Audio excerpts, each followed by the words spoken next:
नमस्कार बंधुरा आपनारा देखছেন সুবর্ণার হোম কিচেন। आज আমি বানাচ্ছি চিকেন পকোড়া।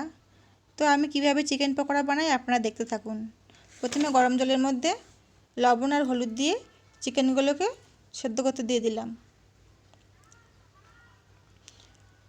দেখুন চিকেনগুলো সেদ্ধ হয়ে গেছে।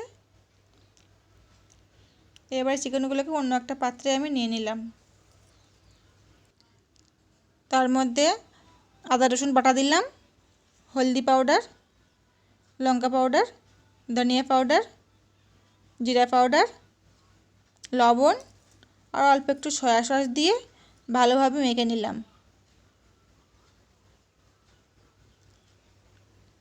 तार मध्य एकटू कर्नफ्लावर ऐड करे दिलाम। कर्नफ्लावर दिए भालोभाबे मेखे निচ্ছি। ভালোভাবে মাখা হয়ে গেছে। এর মধ্যে অল্প একটু সরষের তেল অ্যাড করব।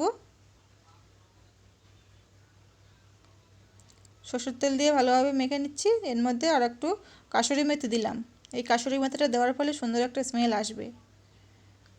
এখন গরম তেলে সাদা তেল দিয়ে গরম করে তার মধ্যে চিকেনগুলোকে ফ্রাই করে নিলাম। এই পিঠ ফ্রাই হয়ে গেছে, ওই পিঠ করে দিলাম। তো বন্ধুরা, আমার এই রেসিপিটা আপনাদের কেমন লেগেছে জানাবেন।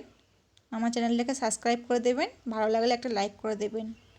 আপনার বাড়িতে এভাবে বানিয়ে দেখুন, খেতে খুব সুন্দর লাগবে, দারুণ লাগবে। কালারটাও সুন্দর এসছে দেখুন। আপনার বাড়িতে বানিয়ে খেয়ে দেখবেন কেমন লাগে। আমার চিকেন পকোড়া রেডি হয়ে গেছে।